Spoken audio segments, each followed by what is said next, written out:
Good morning students, welcome to Eklavya PCS. और आज हम डिस्कस करने वाले हैं 23 मई 2020 के टॉप 10 करंट क्वेश्चंस। जैसा कि आप सभी को पता है कि हमारे चैनल पर डेली करंट अफेयर की रेगुलर क्लासेस चल रही हैं। तो अगर आप इस चैनल पर नए हैं तो चैनल को सब्सक्राइब कर दीजिए। और अगर आपको इस वीडियो लेक्चर की PDF चाहिए तो आप हमारा टेलीग्राम चैनल ज्वाइन कर सकते हैं। टेलीग्राम एप्लीकेशन पर जाकर के एकलव्य पीसीएस को सर्च कीजिए और वहाँ इस चैनल को ज्वाइन कर लीजिए। इस लेक्चर की सारी PDF वहाँ पर मुफ्त में आपको उपलब्ध हो जाएगी। तो चलिए बिना किसी देरी के यहाँ पर शुरू करते हैं क्वेश्चन नंबर 1। अब पहला क्वेश्चन आप देखेंगे यहाँ पर, विश्व बैंक और भारत सरकार ने हाल ही में कितने मिलियन डॉलर के समझौते पर हस्ताक्षर किया है। पहला प्रश्न है, विश्व बैंक और भारत सरकार ने हाल ही में कितने मिलियन डॉलर के समझौते पर हस्ताक्षर किया है। Option 750 million dollar, 550 million dollar, 450 million dollar या 150 मिलियन डॉलर। विद्यार्थियों, इस सवाल का जो सही जवाब है वो है 750 मिलियन डॉलर। ठीक है, हाल ही में वर्ल्ड बैंक और भारत सरकार के बीच 750 मिलियन डॉलर के समझौते पर हस्ताक्षर हुआ है। अगर आपको याद होगा तो अप्रैल माह में वर्ल्ड बैंक ने भारत को 1 अरब डॉलर की सहायता की थी, शायद आपको याद होगा। और उसी के अगले चरण के रूप में हम यहाँ देख रहे हैं कि 750 मिलियन डॉलर के समझौते पर और हस्ताक्षर हुआ है। अब ये जो पैसा है ये कहाँ खर्च होगा, तो इसका जवाब बेहद ही आसान है। कोरोना संकट के दौरान मुख्य रूप से इस पैसे का जो उपयोग किया जाएगा, जो यूटिलाइजेशन किया जाएगा, वो स्वास्थ्य सेवाओं के ऊपर किया जाएगा। ठीक है, तो वर्ल्ड बैंक और भारत सरकार के बीच 750 मिलियन डॉलर के समझौते पर हस्ताक्षर हुआ है। चलिए बढ़ते हैं अगले प्रश्न की ओर। अगला प्रश्न है, भारतीय इस्पात संघ ने हाल ही में किसे अपना नया अध्यक्ष चुना है। भारतीय इस्पात संघ ने किसे अपना नया अध्यक्ष चुना है। ऑप्शन दिलीप उम्मेन, राहुल सचदेवा, मोहित अग्रवाल या दिनकर त्यागी। और इस सवाल का सही जवाब है विद्यार्थियों दिलीप उम्मेन। ठीक है, आप व्याख्या में देख सकते हैं। भारतीय इस्पात संघ ने दिलीप उम्मेन को अपना नया अध्यक्ष चुना है। उनका कार्यकाल तत्काल शुरू हो गया है। इससे पहले इस पद पर टाटा स्टील के CEO TV नरेंद्रन का कार्यकाल अगस्त में समाप्त होने वाला था। दिलीप उम्मेन का इस्पात उद्योग में 37 साल से अधिक का अनुभव है। वे भारतीय प्रौद्योगिकी संस्थान खड़गपुर से पढ़े हुए हैं। ठीक है, तो भारतीय इस्पात संघ के नए चेयरपर्सन कौन बन गए हैं विद्यार्थियों, दिलीप उम्मेन, ध्यान रखिएगा। चलिए बढ़ते अगले क्वेश्चन की ओर। CBSE बोर्ड ने 9वीं से कौन सी क्लास तक के स्टूडेंट्स के लिए साइबर सेफ्टी मैनुअल जारी किया है। CBSE बोर्ड ने 9वीं से किस क्लास तक के स्टूडेंट्स के लिए साइबर सेफ्टी मैनुअल जारी किया है। ऑप्शन 10वीं कक्षा तक, 11वीं कक्षा तक, 12वीं कक्षा तक या सिर्फ 9वीं कक्षा के लिए। तो इस सवाल का सही जवाब है विद्यार्थियों 12वीं कक्षा तक। CBSE ने 9वीं क्लास से लेकर यानी 9 to 12th तक स्टूडेंट्स के लिए साइबर सेफ्टी मैनुअल जारी किया है। अब ये है क्या, तो जरा व्याख्या में इसकी जान लेते हैं। Central board of secondary education ने बच्चों के अंदर सेफ और हेल्दी ऑनलाइन आदतों को विकसित करने के उद्देश्य से 9वीं से 12वीं तक के कक्षा के स्टूडेंट्स के लिए साइबर सेफ्टी मैनुअल जारी किया है।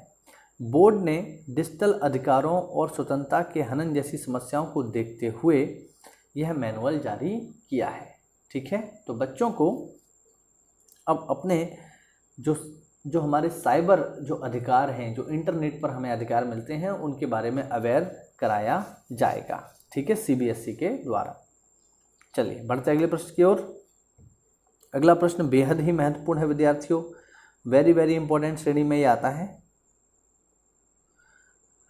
क्वेश्चन है 22 मई को विश्व भर में कौन सा दिवस मनाया जाता है? 22 मई को विश्व भर में कौन सा दिवस मनाया जाता है? तो विद्यार्थियों 22 मई को विश्व भर में विश्व जैव विविधता दिवस मनाया जाता है। इसको ध्यान रखेंगे, एग्जाम में पूछा जा सकता है। वर्ल्ड बायोडाइवर्सिटी डे हम मनाते हैं 22 मई को, ठीक है। तो 22 मई को प्रतिवर्ष विश्व जैव विविधता दिवस मनाया जाता है, ठीक है। आप व्याख्या देख सकते हैं, 22 मई को विश्व भर में विश्व जैव विविधता दिवस मनाया जाता है। इस दिवस का मुख्य उद्देश्य प्रकृति और पर्यावरण संतुलन बनाए रखने में जैव विविधता के महत्व के बारे में लोगों को जागरूक करना है, ठीक है। अब आप मुझे कमेंट बॉक्स में एक सवाल का जवाब देंगे कि भारत में सबसे ज़्यादा बायोडाइवर्सिटी किधर है, ठीक है। भारत में सबसे ज़्यादा बायोडाइवर्सिटी वाला इलाका कौन सा है? इस सवाल का जवाब आप मुझे कमेंट बॉक्स में बताएंगे, ठीक है, कि भारत में सबसे ज़्यादा बायोडाइवर्सिटी किधर है। भाई 22 मई को हम मना रहे हैं बायोडाइवर्सिटी दिवस, तो बिल्कुल आपको पता होना चाहिए, और एग्जाम में कई बार पूछा गया है कि भारत में सर्वाधिक जैव विविधता वाला स्थान कौन सा है। तो इस सवाल का जवाब आप मुझे कमेंट करके बताएंगे। चलिए बढ़ते अगले प्रश्न की ओर। भारतीय वायुसेना में कितने करोड़ रुपए की 3 बड़ी अधिग्रहण परियोजनाओं को रोक लगाने का फैसला किया गया है, ठीक है। यानी क्वेश्चन है, इंडियन एयरफोर्स ने हाल ही में 3 बड़ी अधिग्रहण परियोजनाओं को रोक दिया है।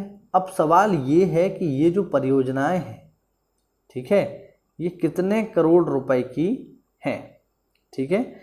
ये जो परियोजनाएं हैं ये कितने करोड़ रुपए की हैं? ऑप्शन है यहाँ पर 200 करोड़ रुपए, मतलब सॉरी 2000 करोड़ रुपए, 4000 करोड़ रुपए, 6000 करोड़ रुपए या 8000 करोड़ रुपए। तो मैं आपको बता दूं विद्यार्थियों, ये जो परियोजनाएं थीं ये 8000 करोड़ रुपए की थीं, जिनको वायुसेना ने रोक दिया है। अब प्रश्न उठता है कि आखिरकार क्यों रोक दिया, ठीक है, इसको रोकने का कारण क्या था? तो इसका जवाब आपको व्याख्या में मिल जाएगा। आप देख सकते हैं, भारतीय वायुसेना में हाल ही में 8000 करोड़ रुपए की 3 बड़ी अधिग्रहण परियोजनाओं को रोक लगाने का फैसला किया है, क्योंकि सरकार ने स्वदेशीकरण को बढ़ावा देने का अनुरोध किया है। अभी आपको पता होगा, जब माननीय प्रधानमंत्री जी ने 20 लाख करोड़ रुपए का पैकेज अनाउंस किया था, उसी समय पे उन्होंने कहा कि हमें स्वदेशी को अपनाना चाहिए, है ना, हमें हमारे देश में बने उत्पादों को अपनाना चाहिए। इसी का परिणाम है, इसी का प्रभाव हमें इंडियन एयरफोर्स के ऊपर देखने को मिल रहा है, ठीक है। इंडियन एयरफोर्स ने 800 करोड़ रुपए की जो 3 परियोजनाएं थी उनको ड्रॉप कर दिया है, और अब ये परियोजनाएं हम स्वदेशी तरीके से ही विकसित करेंगे। तो काफ़ी सराहनीय कदम है। चलिए बढ़ते अगले प्रश्न की ओर। यहाँ पर भारतीय रेलवे ने श्रमिक ट्रेनों के अतिरिक्त 1 जून से प्रतिदिन कितनी नॉन एसी ट्रेन को चलाने की घोषणा की है, ठीक है। कोरोना संकट के दौरान ट्रेनें बंद हैं, हमें पता है, तो अभी श्रमिक स्पेशल ट्रेन तो चल ही रही हैं, इसके अलावा 1 जून से नॉन एसी ट्रेन भी शुरू हो जाएंगी। अब इनकी संख्या कितनी रखी गई है ये हम देख लेते हैं। ये सवाल है, ऑप्शन है 50, 100, 150 या 200।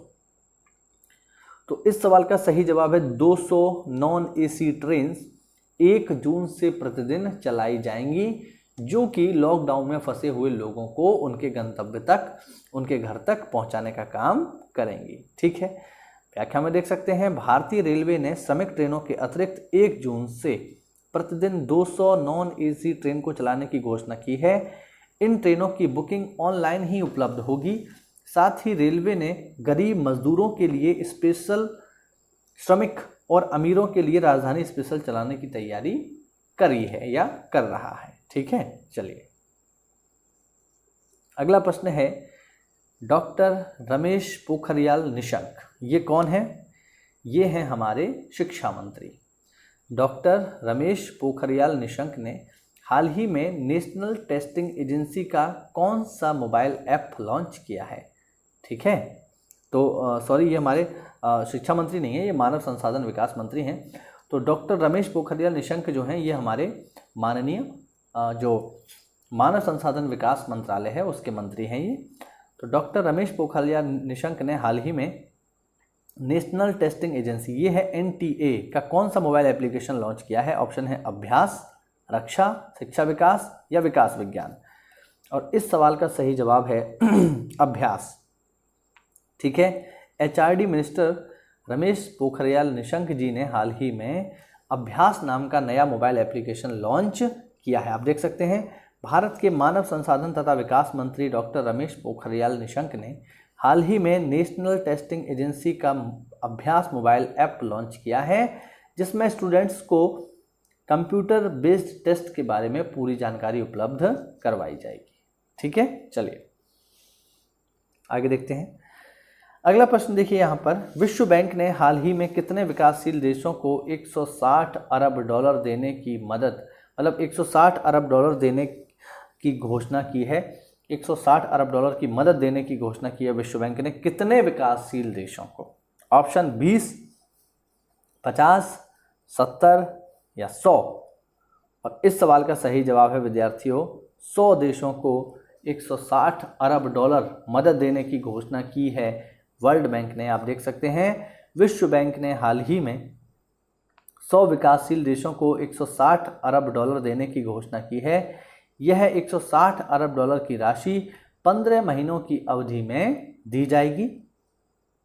इस राशि से देशों को वैश्विक संकट से उभरने में सहायता मिलेगी। बेसिकली कोरोना के दौरान जो भी क्राइसिस चल रहे हैं उनसे निपटने में इस पैसे का यूज़ किया जा सकेगा। चलिए बढ़ते हैं अगले प्रश्न की ओर। बेहद ही महत्वपूर्ण और वेरी वेरी इंपॉर्टेंट श्रेणी का प्रश्न है ये विद्यार्थियों, बहुत ज़्यादा करंट का क्वेश्चन है ये, बहुत चर्चा में चल रहा है आजकल। भारत से सीमा विवाद के बीच किस देश ने हाल ही में नया मानचित्र स्वीकृत किया है? ऑप्शन पाकिस्तान, नेपाल, श्रीलंका या भूटान। और इस सवाल का सही जवाब है विद्यार्थियों नेपाल। ठीक है, हाल ही में भारत और नेपाल के बीच सीमा विवाद देखने को मिला। अब ये काफ़ी चर्चा में रहा। एक्चुअल में इंडिया और नेपाल की सीमा पर कुछ एरिया ऐसा है जो दोनों देशों के बीच विवादित है। ठीक है, जैसे अगर हम देखें तो भारत और नेपाल की जो ऑफिशियली जो सीमा है वो सुगौली की संधि जो हुई थी उससे निर्धारित की गई है। ठीक है, सुगौली की संधि से। अब जो ऑफिशियली जो सीमा मानी जाती है वो काली नदी मानी जाती है। भारत और नेपाल के बीच जो प्राकृतिक सीमा का निर्धारण करती है वो काली नदी करती है। अब ये फैसला किसने किया? तो ये फैसला किया था अंग्रेजों ने। ठीक है, अंग्रेजों और नेपालियों के बीच एक संधि हुई थी जिसका नाम है सुगौली की संधि। उसके बाद ये फैसला लिया गया था। अब हुआ ये है कि तब से लेकर अब तक जो काली नदी है उसकी धाराओं में काफ़ी बदलाव आया है। तो कुछ एरिया ऐसा है भारत का जिस पर क्लेम करता है नेपाल। कौन सा एरिया है जरा हम देख लेते हैं। तो जैसे आप देखेंगे यहाँ पर ये काला पानी जो विवाद है, लिपू लेक है, इस पर थोड़ा सा कुछ यहाँ पर विवाद देखने को हमें मिला है। ठीक है, ये नेपाल है, श्रीलंका नहीं है, ध्यान रखिएगा, मिसप्रिंट है ये, इसलिए मैंने क्रॉस कर दिया इसको। अब यहाँ पर रिसेंटली हुआ ये कि नेपाल ने ये बाकायदा आरोप लगाया हमारे ऊपर, इंडिया के ऊपर, कि इंडिया जो है दादागिरी कर रहा है और हमारी जो सीमा है, जो हमारे क्षेत्र हैं, वहाँ पर निर्माण कार्य कर रहा है। ये विवाद तब उठाया गया जब इंडिया ने मानसरोवर यात्रा के लिए एक नया रोड जो है तैयार कर लिया है। ठीक है, जो BRO है, बॉर्डर रोड ऑर्गेनाइजेशन, उसने नेपाल सीमा के निकट कैलाश मानसरोवर की यात्रा के लिए एक नया रोड तैयार कर लिया है जिसका उद्घाटन अभी हुआ था कुछ दिन पूर्व। तो इसके बाद जो है काफ़ी ज़्यादा विरोध किया नेपाल ने। अब ये विरोध जो है केवल इसी के लिए नहीं है। अभी हम कल ही की घटना देखें तो जो नेपाल के PM हैं, ठीक है, जिनका नाम है KP शर्मा ओली, ठीक है, ये नेपाल के PM हैं। इन्होंने नेपाल के असेंबली में ये बयान दिया कि ये जो वायरस है कोरोना, ये चाइना से इतना ज़्यादा नहीं फैला है, ये इंडिया से ज़्यादा फैला है। ठीक है, तो ये जो है बयान नेपाल के प्रधानमंत्री ने भारत के लिए दिया है। उन्होंने कहा है कि हमें नेपाल को चाइना के वायरस से ज़्यादा जो खतरा है वो इंडिया के वायरस से है, इंडिया के लोगों से ज़्यादा खतरा है। और ऐसा बयान उन्होंने ऑफिशियली संसद में खड़े होकर के दिया है। तो ये संकेत करता है कि भारत और नेपाल के जो संबंध है वो अब अच्छी स्थिति में तो नहीं है, या हम नहीं इनको अच्छी स्थिति में नहीं मानेंगे। लेकिन ये सोचने वाली बात है कि जिस नेपाल को हमने कुछ दिन पूर्व ही जो हमारी बड़ी ही फेमस दवाई है जिसका नाम है HCQ हाइड्रोक्सीक्लोरोक्विनिन, ये हमने मुफ्त में उपलब्ध कराई थी नेपाल को, मुफ्त में गिफ्ट दिया था नेपाल को, बांग्लादेश को। वहीं अमेरिका जैसे देशों को तो हमने इसको बेचा है, लेकिन नेपाल चूँकि हमारा पड़ोसी देश है उसको हमने ये फ्री में उपलब्ध करवाई है। तो ऐसे में अगर नेपाल इस तरीके के बयान देता है तो ये निश्चित रूप से भारत और नेपाल के संबंधों के लिए अच्छा नहीं होगा, और मुख्य रूप से ये नेपाल के लिए ज़्यादा खतरनाक है, क्योंकि नेपाल जो है काफ़ी सारा ट्रेड करता है इंडिया के साथ, और अगर वह इस तरीके के बयान देंगे तो निश्चित रूप से जो स्थिति मलेशिया की कुछ दिन पहले हुई थी, आपने देखा होगा मलेशिया के साथ भी भारत के संबंध काफ़ी चर्चा में रहे, जब मलेशिया के PM मोहम्मद महातिर ने कश्मीर को लेकर काफ़ी UN में उल्टे सीधे बयान दिए। उसके बाद भारत ने मलेशिया से जो पाम ऑयल का ट्रेड है वो बंद कर लिया था, तो इस वजह से उनकी सत्ता भी चली गई। तो मुख्य रूप से ये देखने वाली बात है कि नेपाल को इस प्रकार के बयान देने से बचना चाहिए, क्योंकि इंडिया और नेपाल की जो सांस्कृतिक विरासत है काफ़ी ज़्यादा एक जैसी है। अब चूँकि अब ये कर क्यों रहा है नेपाल ऐसा, तो इसके पीछे सिंपल सा लॉजिक है कि चाइना का बहुत ज़्यादा इंटरफियरेंस है नेपाल की जो गवर्नमेंट है उसमें, जो नेपाल की पॉलिटिक्स है उसमें बहुत ज़्यादा जो है हस्तक्षेप कर रहा है चाइना, उसी का ये प्रभाव है।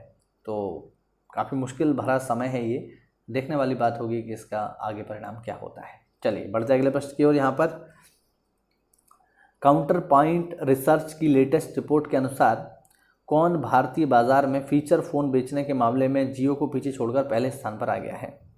ठीक है, फीचर फ़ोन का मतलब है सिंपल वाले फ़ोन जो होते हैं, जिनमें मतलब बहुत ज़्यादा स्मार्टफोन जिन्हें हम नहीं कह सकते, कुल मिला के ऐसे समझिए आप, है ना। एक तो स्मार्टफोन होते हैं जो हमारे पास हैं, एक होता है फीचर फ़ोन नॉर्मल सा बटन वाला, उसको हम फीचर फ़ोन बोलते हैं।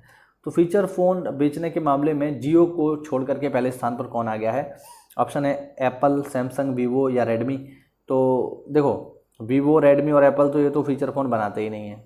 अब बचा कौन? सैमसंग। तो सैमसंग ही इसका सही जवाब है। ठीक है, सैमसंग के आते हैं बटन वाले फ़ोन, जियो की भी आते हैं, आप लोगों के पास होगा भी, है ना, लाइफ का फ़ोन जो आता था। तो फिलहाल जियो को पीछे छोड़ दिया है सैमसंग ने, और फीचर फ़ोन को बेचने के मामले में पहले स्थान पर सैमसंग आ गया है। इससे पहले जियो था, तो जियो दूसरे स्थान पर है। आप देख सकते हैं काउंटर पॉइंट रिसर्च की लेटेस्ट रिपोर्ट के अनुसार सैमसंग भारतीय बाजार में फीचर फ़ोन बेचने के मामले में जियो को पीछे छोड़ पहले स्थान पर आ गया है। वर्ष 2019 में फीचर फ़ोन में 19% भागीदारी रही सैमसंग की, जबकि स्मार्टफोन सेगमेंट में शाओमी पहले स्थान पर है। ये ध्यान रखिएगा, स्मार्टफोन की अगर बात होगी तो शाओमी पहले नंबर पर है। शाओमी मतलब MI, ठीक है। स्मार्टफोन में शाओमी इंडिया में नंबर 1 पर है, जो सबसे ज़्यादा मोबाइल बेचता है। इसके अलावा अगर फीचर फ़ोन बटन वाले मोबाइल की बात करेंगे तो सैमसंग नंबर 1 पर है, ध्यान रखिएगा। ठीक है, तो ये थे हमारे विद्यार्थियों टॉप 10 करेंट क्वेश्चंस जो कि जुड़े हुए थे आपके 23 मई से। उम्मीद करता हूँ वीडियो में आपको कुछ नया सीखने को मिला होगा। अगर ऐसा है तो हमारे चैनल को सब्सक्राइब कीजिए, वीडियो को लाइक कीजिए और बेल आइकन को प्रेस कर दीजिए। मिलते हैं अगले लेक्चर में, तब तक के लिए स्टे होम, स्टे सेफ। जय हिंद, जय भारत।